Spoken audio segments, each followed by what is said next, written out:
Great. Good afternoon, everybody.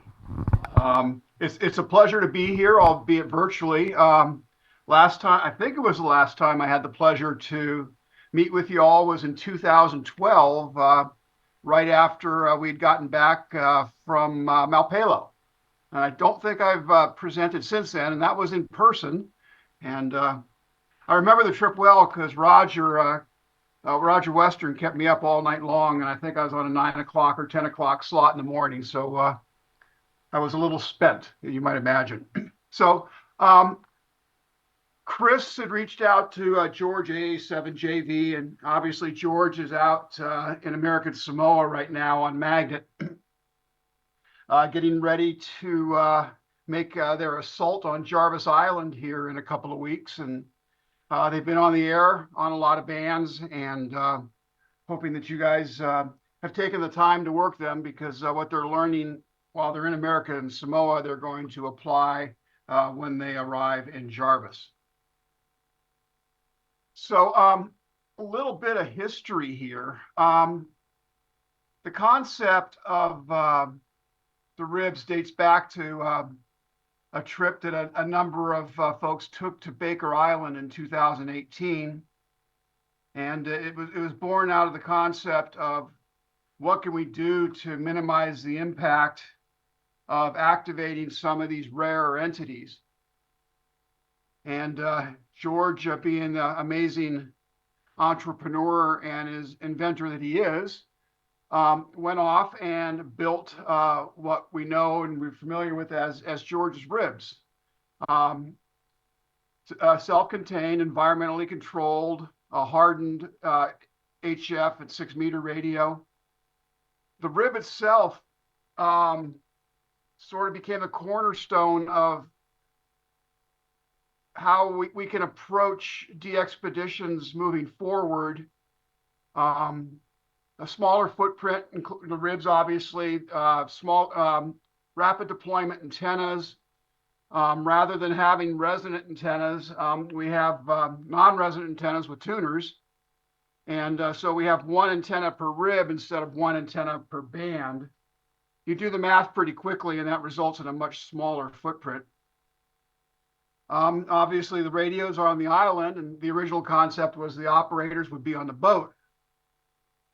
In 2002, we started looking at various technologies that we could leverage to extend the access to the de-expedition.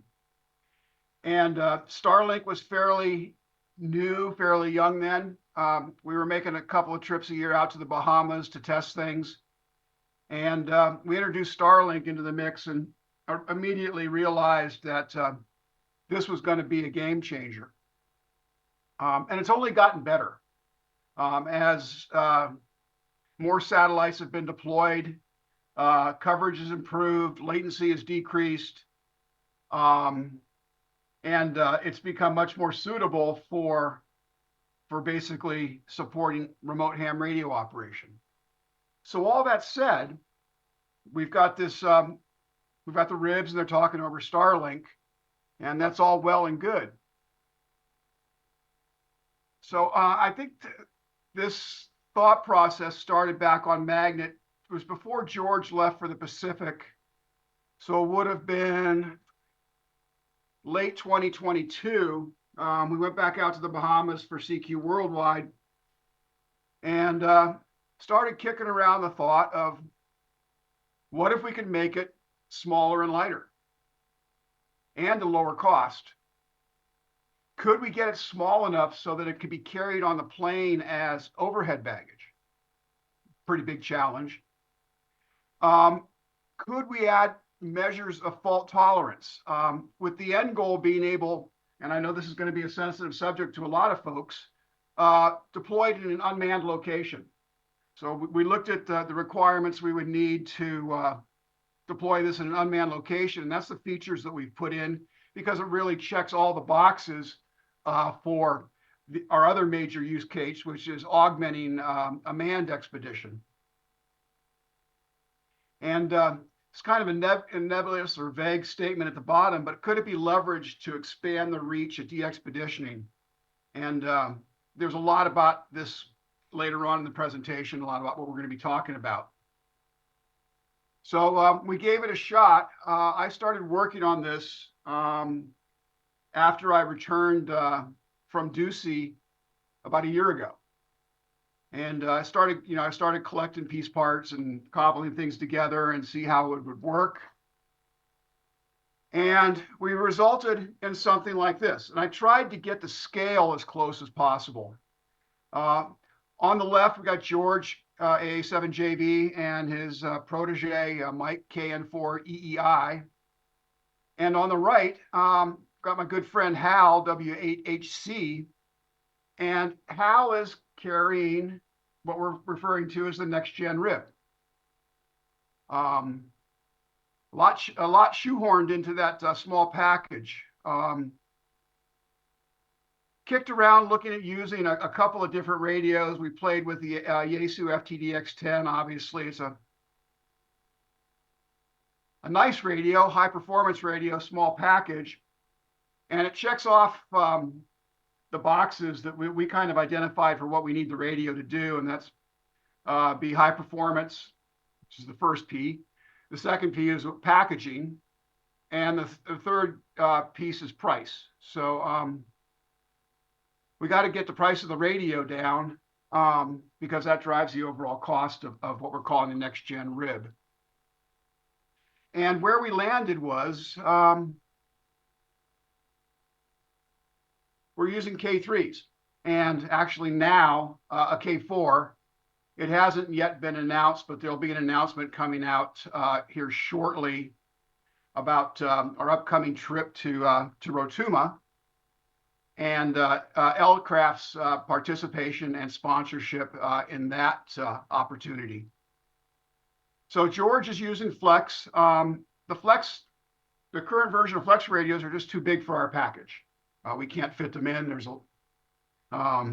And the K3 there's plenty of K3s out there on the used market, and the price points are only getting more attractive. We don't need a lot of the extras, the options that the K3 comes with. So it's a good fit for us. So George, he opted a deployment scenario where he's doing either CW or FT8 on a rib. Our approach is a little bit different, where we're supporting all three prominent modes on the same rib. Obviously, in his deployment scenarios, they need to be environmentally controlled. Our deployment models, we're going to be inside of a building or inside of a tent. So air cooling is just fine for us, where George is employing water cooling. In his scenario, the PCs that are interfaced to the Flex radio reside on the boat. Obviously, we don't have a boat, so we had to put the PC inside the case. Both flavors of ribs, if you will, have a Raspberry Pi installed running Node-RED. And Node-RED is a high-level programming environment, and we use it to control things and to simplify operation. We included a router in ours, so the DXpedition network is actually enclosed in the rib, which helps make setup a little bit easier and a little bit faster. George's rib is about 90 pounds. I guess that's 40 kilos and change, and about 4.85 cubic feet in volume. And we basically came in at 1/3 that. We're 1/3 of the size and less than 1/3 of the weight. I just ordered the materials to build the rib for the rib that's going to have the K4 in it. And the cost for the materials, that's PC, the enclosure, power supply, Raspberry Pi, DC distribution, Ethernet switch router. We've got the cost down to be about $800 US. I'm not sure what the exchange rate is today, but I'm sure you guys can figure out what that works out in being in pounds. So similar, but not quite the same. George is focused on his island use cases, and we're focused on another set of use cases, but leveraging the same concepts to achieve the same goal, just in a different environment. So we actually employ a model where we have dual screens, and you switch between CW screen or CW and sideband in this case, or digital. And what this enables us to do is to keep the clutter down and make it easy to support multi-modes on one rib. So the radio interface is from a product called Win for K3. There's also a K4 version. And we opted to use this because it saved us a lot of development time and it solved some problems relating to interfacing multiple applications to a single CAD interface simultaneously. We use Node-RED for logging, WSJT for digital, and the little dashboard up in the corner is actually a small web browser, and it provides us with some operating parameters for the radio. The power button, the little LED on the power panel, when it's on, is actually flashing.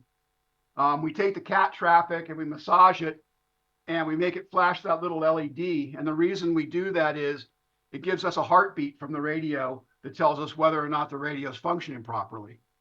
We're pretty big on monitoring temperature. We believe that if the temperature goes up, it's a good indication that something is wrong, or if something is wrong, the temperature is going to go up.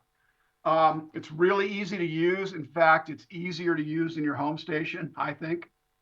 To fire up the radio just like you would at home using N1MM, you enter the frequency into one of the logging windows. And when you enter the frequency in the logging window, the internal tuner and the external tuner go through a routine that matches the antenna, and the operator doesn't need to go through it. It all happens in the background, and it happens very quickly. So any band changes, the antenna is automatically tuned, so you don't have to worry about it being a non-resident antenna. SWR is usually 1 to 1, 1.3 to 1 in that area.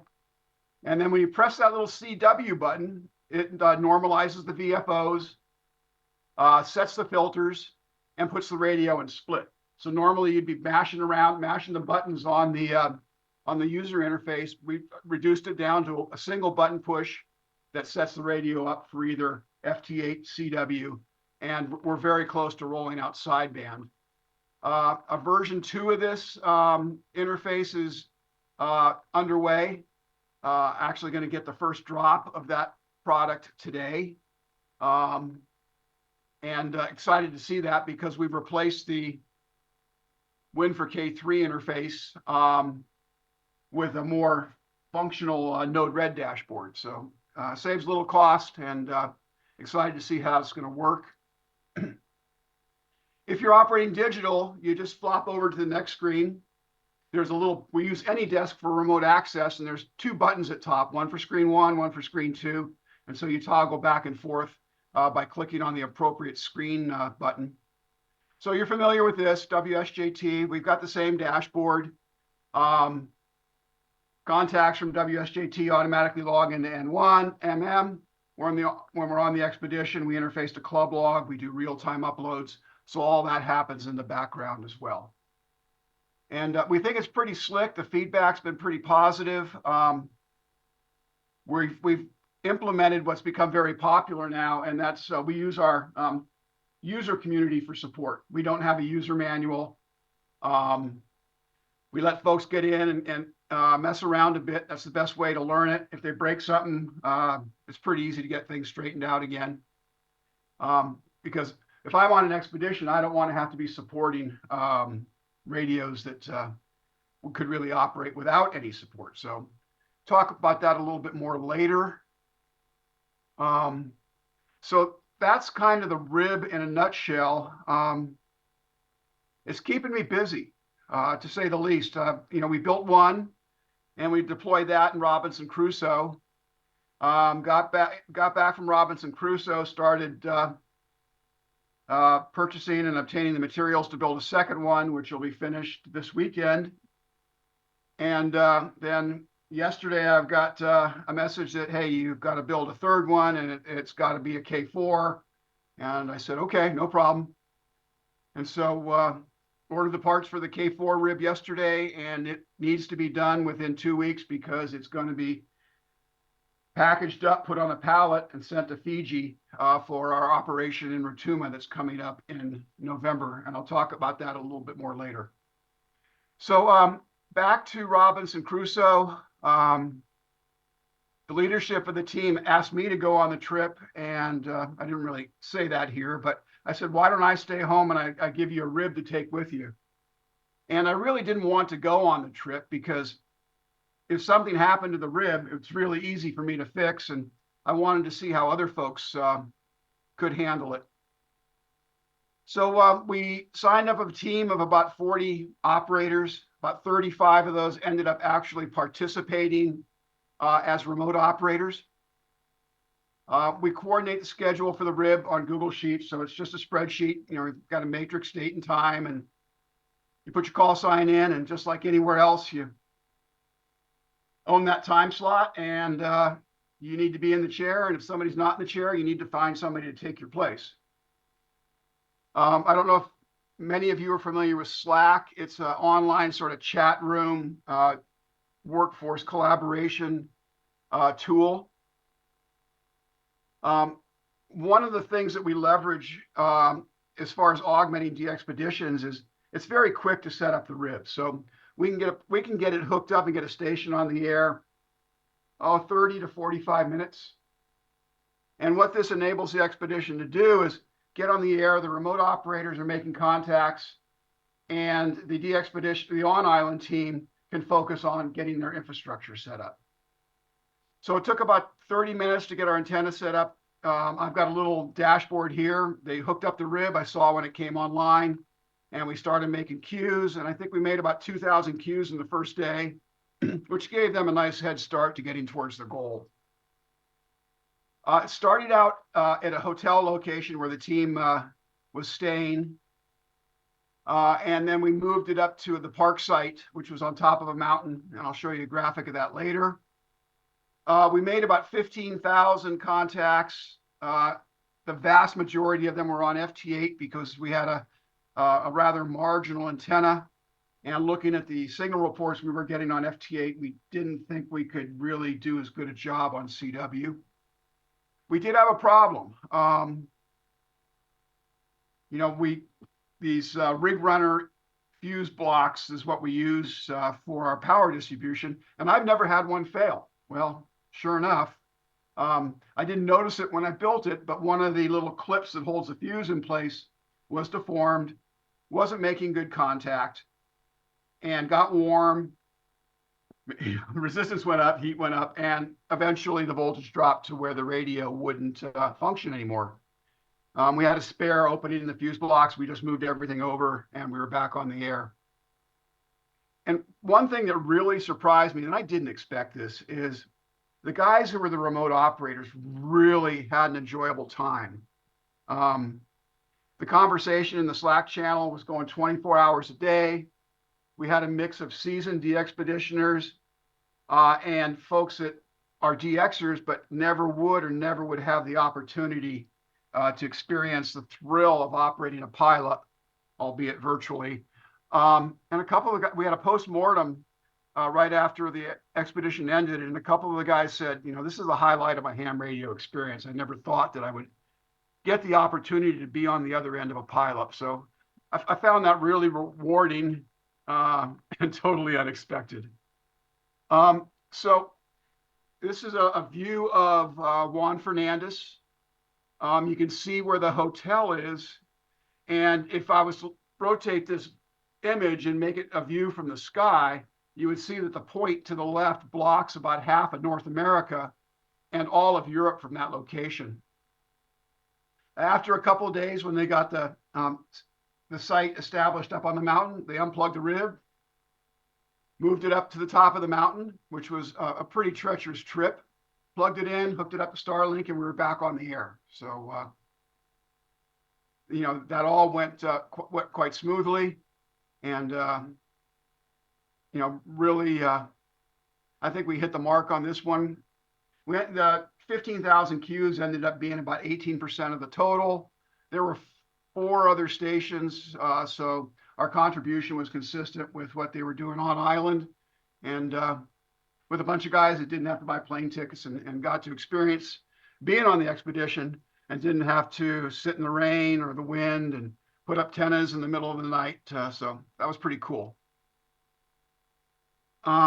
This is a snapshot of the spreadsheet we used online. It's just date and time. You take your slot. This was actually one that we used for St. Martin, excuse me.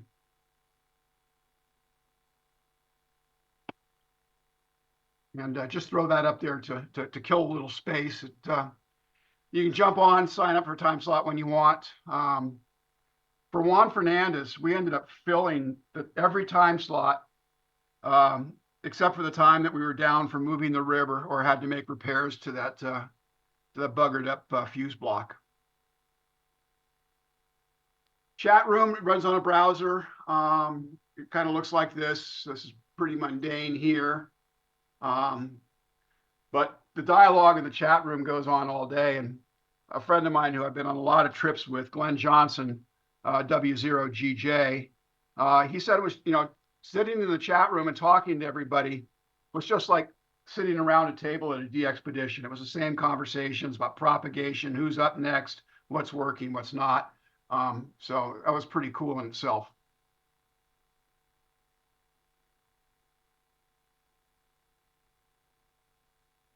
So I don't know if any of you worked us where we were on St. Martin. This was really a DX vacation, Hal and I, and we took our YLs. They're very, very forgiving of our ham radio adventures. Typically, they'd go to the beach during the day, and Hal and I would stay at the house and play ham radio. We had the same rib that we had taken to Juan Fernandez, although it had been improved, a lot of changes implemented. And we operated from the French side. We had 2 stations there plus the rib.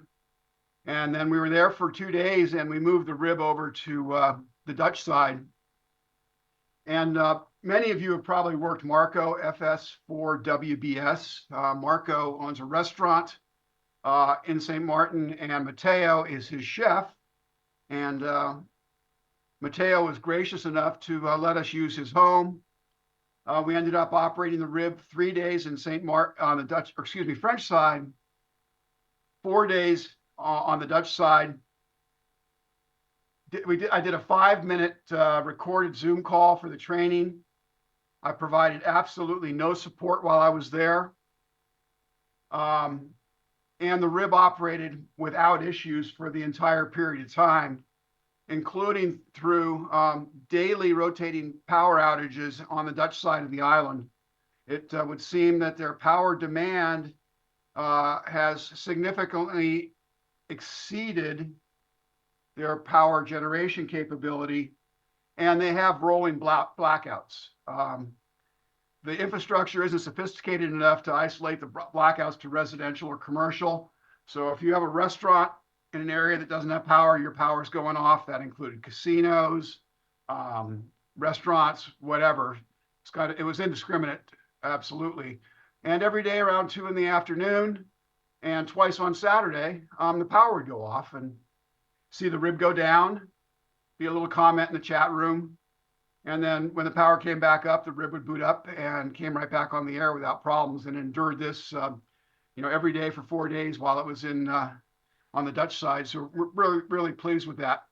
What we perceived to have issues on Juan Fernandez, we addressed, and the performance and the reliability actually, exceeded our expectations.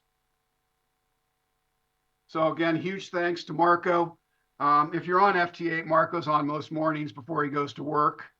And great guy. I've known him for about 20 years. Met him on the first trip we made down to St. Martin about 22 or 23 years ago.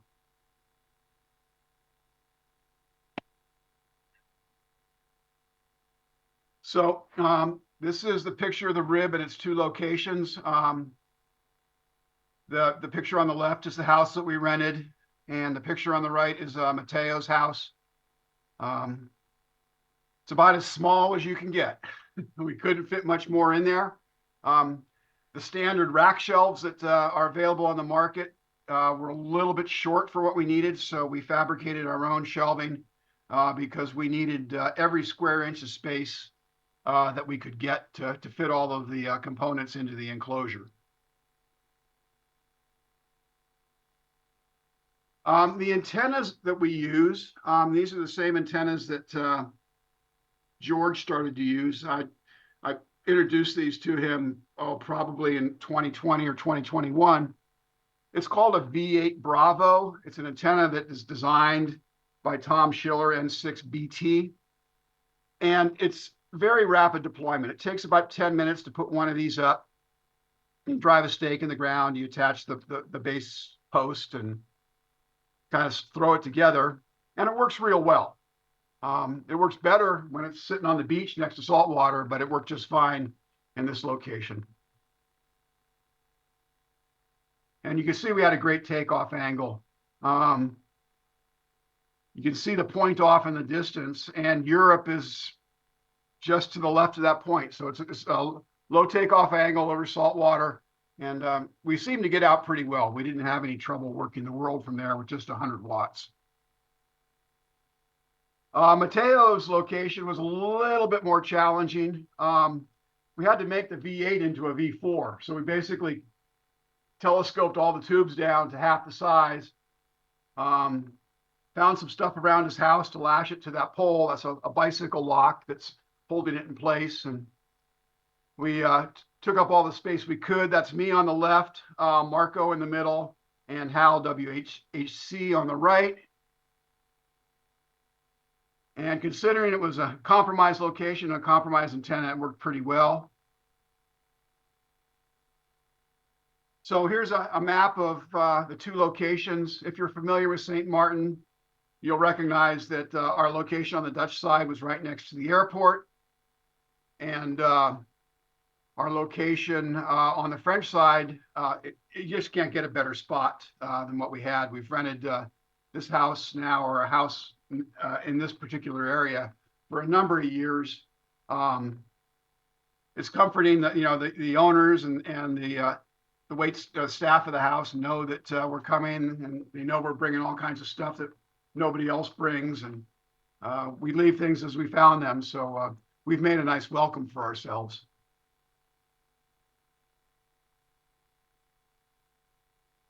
So, going to kind of shift gears here a little bit and hold those thoughts with any questions about the technology and the trips and all. But I want to talk about where we are and what we're doing moving forward. So it's been a busy couple of months. Built a rib at Dayton this year. We met with organizers and leadership from Youth on the Air. And it really wasn't planned, but we got into discussions at Dayton, actually on Sunday, the last day of the Hamvention. And we decided that we would focus on putting together a program to bring young people into de-expeditioning. Yoda, as they call themselves, is a big organization. And we talked on Sunday. We agreed in principle about what we wanted to accomplish.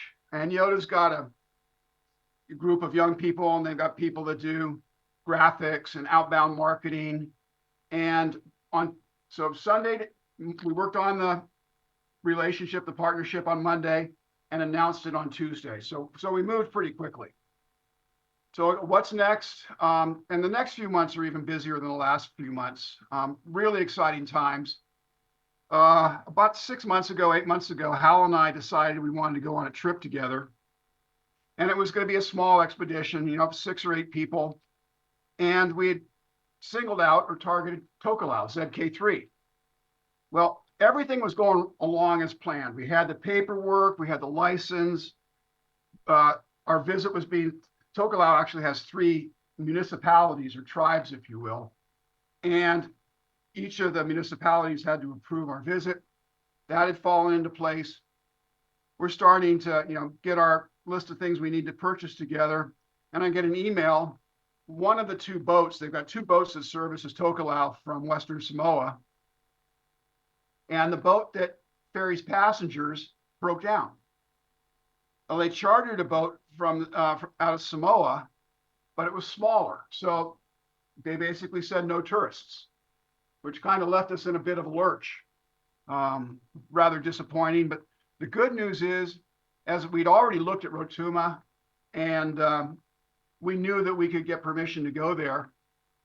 And Rotuma is a pretty amazing place. Obviously, it's a part of Fiji, and it took us 48 hours to get our licenses. You know, you can't even get licenses in the States, and I'm sure in the UK in 48 hours. So we were pretty impressed with how quickly the government moved there. And although it's not quite as rare as Tokelau, you'll see as I go through my conversation with you is that how rare the entity is in what we're trying to accomplish really isn't what's important here. So we've announced this partnership with Youth on the Air. We're going to Rotuma. We arrive in Fiji on the 14th of November. We'll be in Rotuma on the 15th.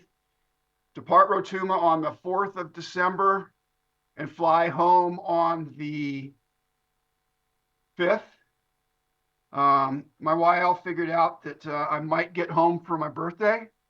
But if somebody has to stay behind and make sure that our gear gets headed home, I'm the one that signed up for that. She's not here, so I can say that. I haven't told her yet. But, you know, there's a good chance that I won't be going home with the rest of the team because it can be problematic when you've got several tens of thousands of dollars worth of equipment sitting somewhere and you can't get it home. So I signed up for that duty. I don't know what I was thinking at the time, but it sounded like a good idea.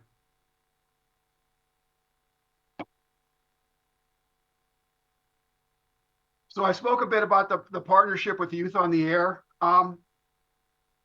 We originally had two young ops, Jamie, who I'm sure most of you guys are familiar with, M0SDV, and Connor, KD9 LSV, joined the team, and we had four mentors.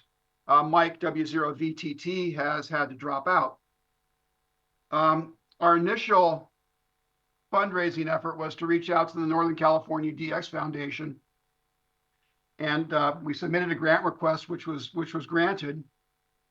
And a couple days later, somebody suggested how about you fund the plane tickets for the young operators? And I said, well, that's a great idea. So I called up the treasurer of the Northern California DX Foundation and said, how about what do you think about maybe paying for the plane tickets for the two young ops we have on the team? So I'm going back to him for a second time with my hand out.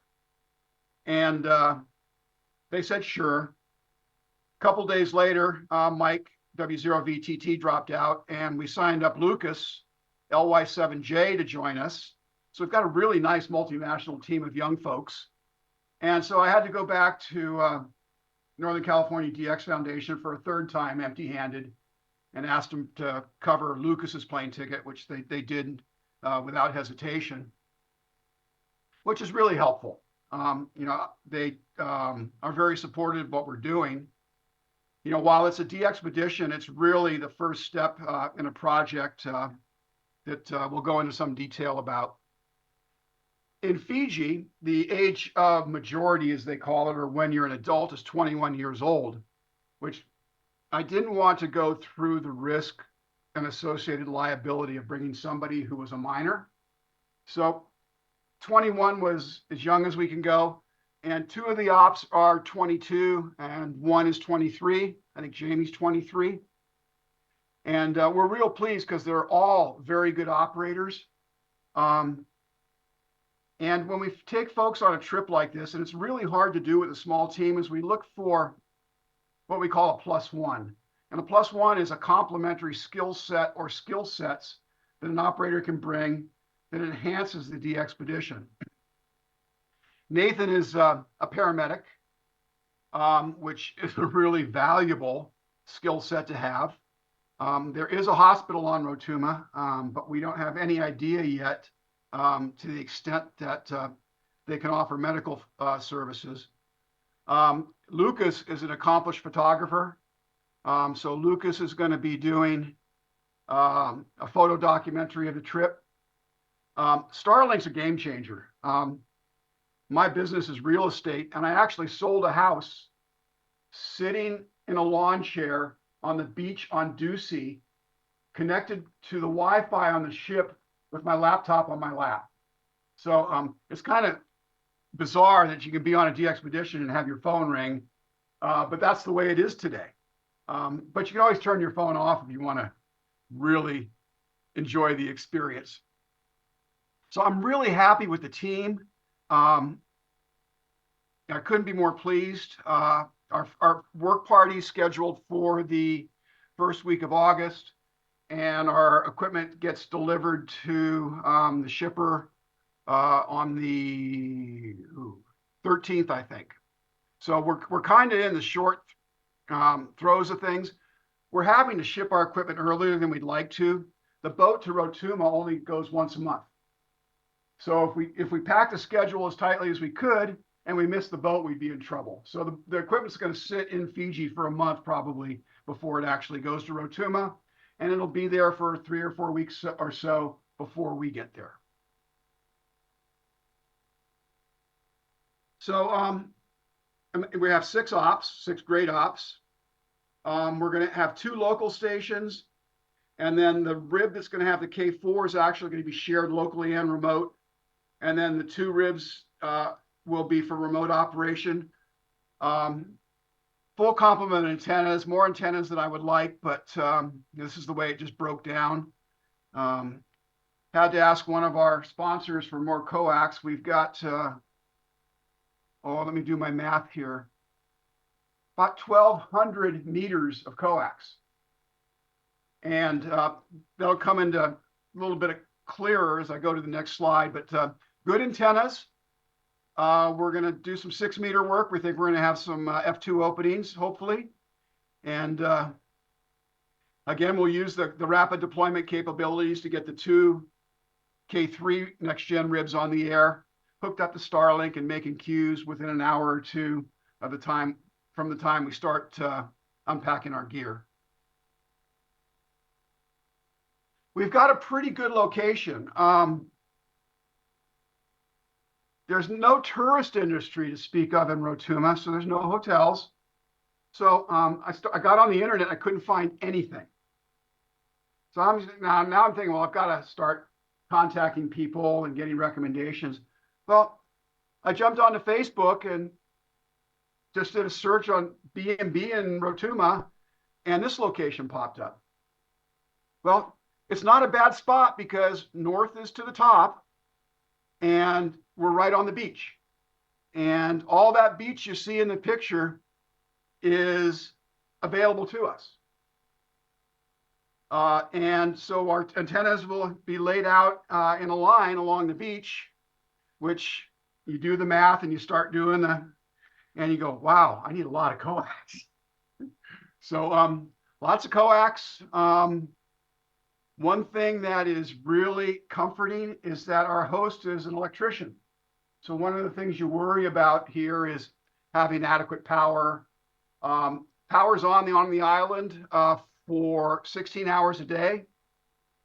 Our host has a 5 kilowatt diesel generator, so we'll have power 24 hours a day. Explained what we needed in terms of power and loads and how much space we needed, and everything will be there ready for us. And that's really comforting. And the communication's been kind of challenging. He doesn't have email, so we communicate on Facebook Messenger. And I learned real quickly that if I ask him 3 questions, the last question gets answered. If I ask him 1 question, the question gets answered. The problem there is I get 1 question answered a day. So it's been a little bit slow. His name is Vama, and Vama's daughter and son-in-law live on Fiji, what they call the mainland. And his name is Paul, and Paul's been very helpful and pulling things together. And Paul's also going to be our eyes and ears on Fiji to keep an eye on our equipment. So we have a great operating location. Most of North America, all of Europe, Asia, and Japan are over water shots. So we're pretty sure that we're going to get out real well. All our antennas will be right at the high tide line.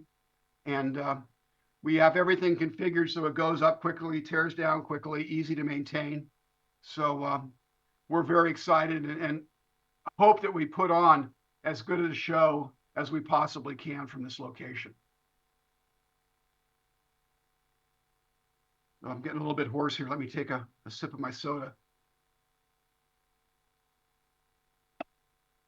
So thinking about this trip to Rotuma as more of the start of a process, what we really want to accomplish is we want to bring more young people into de-expeditioning. Jamie and the rest of the team that went to Guyana this year, man, they did a great job from 8R7X. We were busy doing the thing on Robinson Crusoe, but we kept an eye on what they were doing and they excelled. And what we want to do is expand upon that. So we're getting older, obviously. And this became no more apparent to me than when I was soliciting for support from clubs, and a representative from one of the largest DX clubs in Japan got back to me because we were also looking for young ops to add to the team. And we were looking for operators at the same time we were doing fundraising. And he said, "It's real sad, Greg, but we're a large club numbering in the hundreds, but we have only 2 members under the age of 60. And that hit me like a hammer in the head. I go, wow, this is a couple years ahead probably of what the rest of the DXing community around the world is going to experience. So it's not too strong of a statement that we're failing to bring in enough young hams. Old de-expeditioners, they just kind of age and go out to pasture. They don't do the big de-expeditions anymore. They do smaller stuff. And we're trying to backfill that a little bit. So through our sponsorship with Youth on the Air, we have exposure to hundreds of young hams, not only in Youth on the Air, but other youth organizations globally that we can bring to the fold and, let them experience the excitement of being on a de-expedition. When we can get their excitement up, sure, that's easy enough to do, but there's barriers to entry. Young kids don't have the financial means to get away. Nor do they have the ability to get out of school or off work. We can't really address the work and school part of it, but as a supporter of de-expeditions, the community, we can help remove some of the financial barriers, and we demonstrate that through the generosity of the Northern California DX Foundation. And I'm approaching this. I'm kind of getting it started, but it's to have momentum and sustainability. I'm not going to be able to do it myself. So we want to get some other folks involved in this because we have some goals, objectives that we set out for 2025 and 2026 that we think are important to meet. But there's also a lot of knowledge out there that as we get older is going to get lost. Negotiating with some of these stakeholders in these protected entities, particularly U.S. Fish and Wildlife Service and the French organization TAF. Application preparation, sometimes the application is a voluminous proposal. I was part of the teams that went to Desecheo and Navassa, and those applications were on the order of 250 to 300 pages. It takes a lot of knowledge, a lot of expertise. The piece of it that a lot of folks don't have visibility to is the transportation and logistics. We started working through the process to get to Rotuma, went out to freight companies and started soliciting proposals. We learned very quickly that from the US, if you want to ship cargo on a plane that carries passengers, you have to be what our TSA or our Transportation Safety Administration calls a known traveler. And those are real two simple words, but the process behind that takes a long time, takes a lot of money, background checks, you have to be established. And so we couldn't ship by air directly to Fiji because we are not a known shipper. So we ended up shipping from Atlanta to San Francisco to Sydney, Australia, and back to Fiji, and then from Fiji to Rotuma by boat. So that was a real learning experience for us. So it's equally important to transfer the knowledge that we've gained over the years of doing this, as well as removing the barriers to entry. Because if these young people have to start all over and want to go someplace like Kerguelen or Amsterdam, knowing how it was accomplished in the past and what it took and what was successful would be very important to them going forward and improving their chance of success to activate one of these difficult entities somewhere down the road. So obviously, getting them on the air is important. I didn't update this slide. We're actually going to have 3 ribs, and one's going to be shared locally and remote.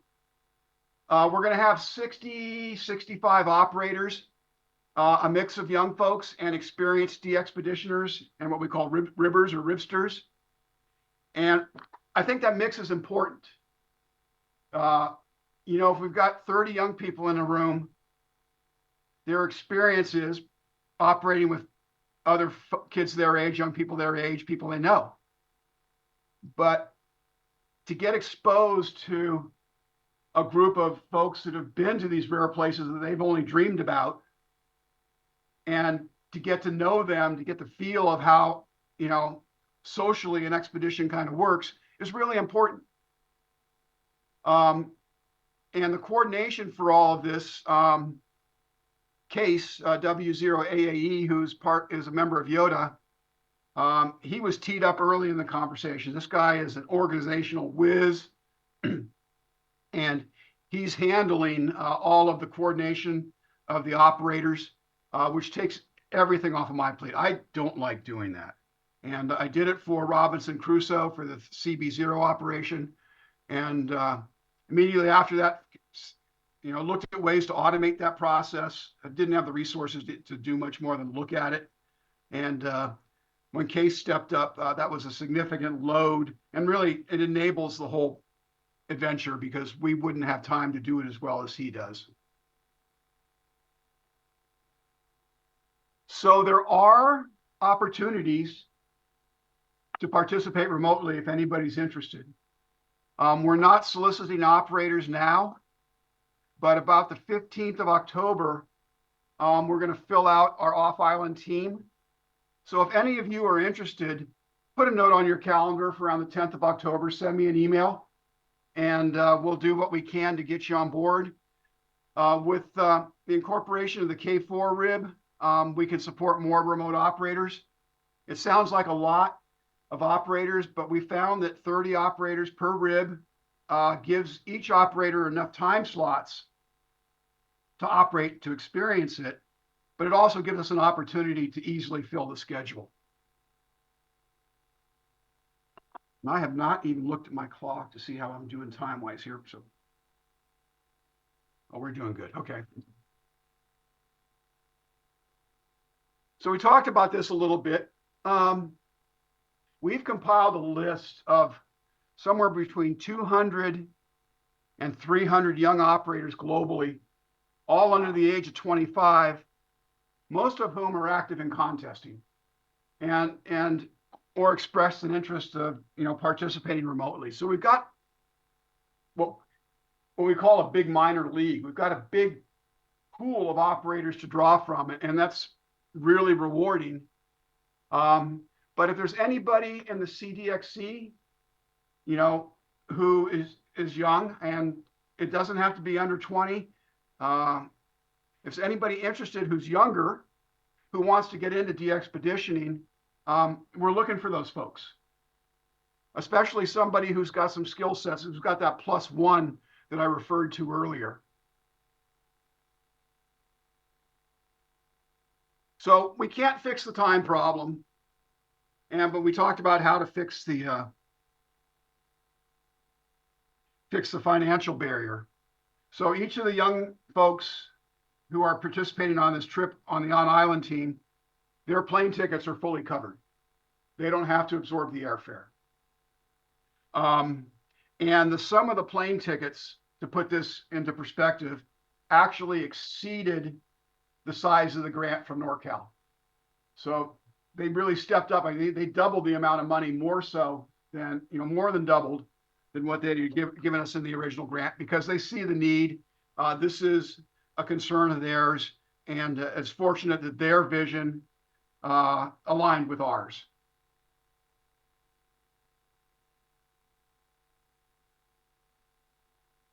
So I touched on this. This is just the start of the process. So it really doesn't matter where we're going. It would be nice if it was somewhere a little farther up the most wanted list, but Rotuma is easy to get to. Economically, it's not a real expensive expedition, although our air freight doubled on us. And fortunately, we knew to anticipate that because we've done this a couple of times. And we want to see if we can do 2 trips that are youth focused in 2025. And these trips don't have to really have any mentors on them if that's the way the team comes together.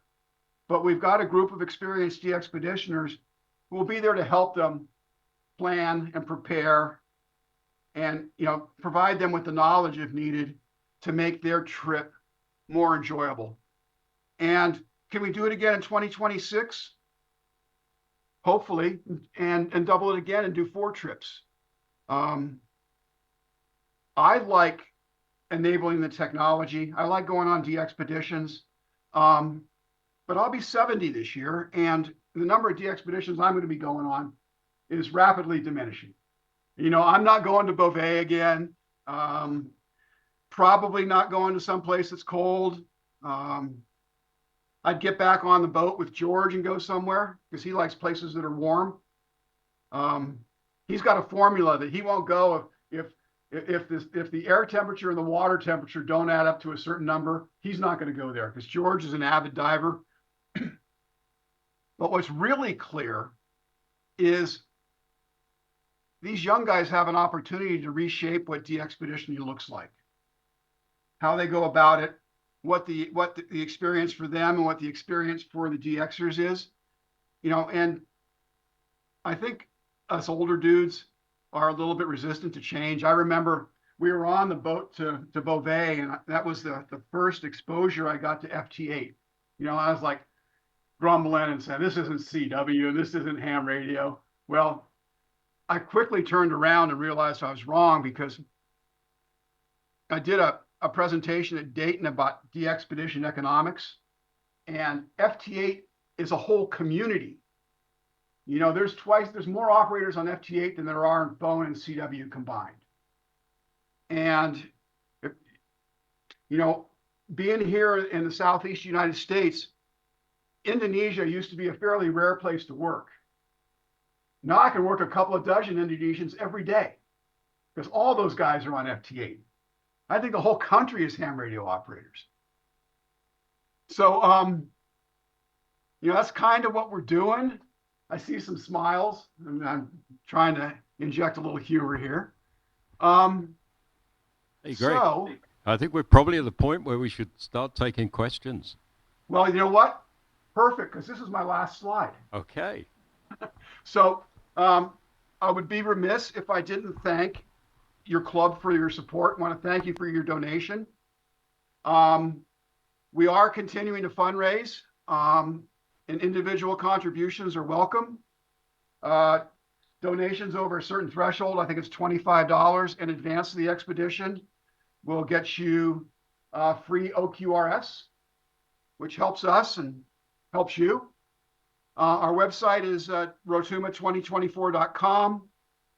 And the last two bullets, or the last bullet really, are the 501c3 is a tax deductible status here in the States. And we can accept payment from all y'all who are rapidly reaching into your wallets, either by PayPal or check. And if neither of those work for you, we will find a way to get your money from your pocket to ours. And with that, right on cue, Chris, thank you. I really appreciate the opportunity to have this conversation with you today. It's a pleasure to be back after 12 years. And I'm going to shut up now and take questions. Thanks, Greg. That was great. Thank you. Questions?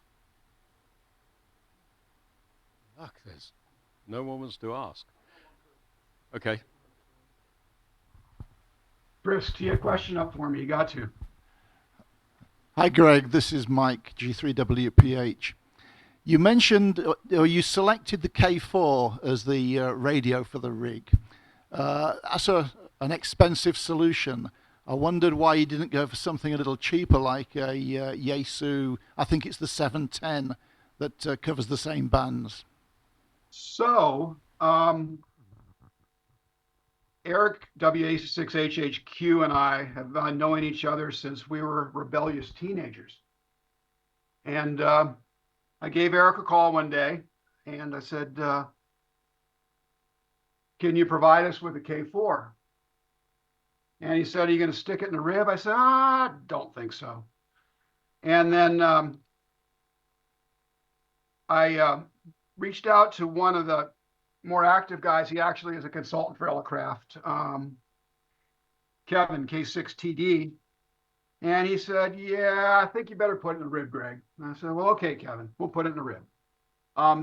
So it's an opportunity for Elecraft to participate in this project through providing us with equipment.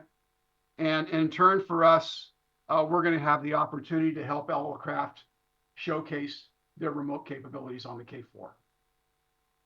So it was kind of a win-win. We don't have to pay for the radio, get to help out an old friend. And so that's how we ended up with the K4. I don't think I would have migrated off the K3s. I didn't have any need to. We can pick them up for about $1,000 US. They're lighter than anything else. It fits in the box nicely. I can squeezing everything into that enclosure. It didn't have so much to do with the size of a particular item, but really its shape factor, its height, width, and length, because it had to fit into a spot. And if it didn't fit into that spot, I had to move something else around. So it was a little bit of a shell game to get it all to work. The first time we stuck it in the closure, it got real hot real fast. So it didn't stay in the enclosure very long. I took it apart and took it right down to the shelf and completely repackaged it and solved the cooling problems. So that's kind of how we ended up with the K4. Good opportunity for Elecraft to support our project and a good opportunity for us to help them showcase their product's capabilities. Sounds like a good answer to me. Any questions? I mean, I mean, we have to applaud what you're doing for the YOTA. And we were hoping Jamie was going to be here today. But I had no idea. I was going to ask him and I didn't get around to it. No, but I was hoping he was going to be there too. However, as you know, he's a law enforcement officer. And so on that basis, he was telling me at Friedrichshafen, he's used every single day of his annual leave now for de-expeditions. They're all booked forward for de-expeditions. So that shows real use. And Mark's still here? Yeah, Mark's still here, DXR. M0 DXR was also one of our young DXs that CDXC supported, and 5 stars and everything else. So it really is the right way to go. I think we'll all be interested to see how these guys operate remotely and whether they really get the bug from it. That's the question, I think. Well, the opportunity is some of you can get on and be a remote operator and experience their experience shoulder to shoulder. I'm going to ask a question of the audience. Does our license allow that? I'm not sure. I think it's really the Hang on. license of the licensing entity. Hang on. Yeah. Microphone to Don. G3BJ.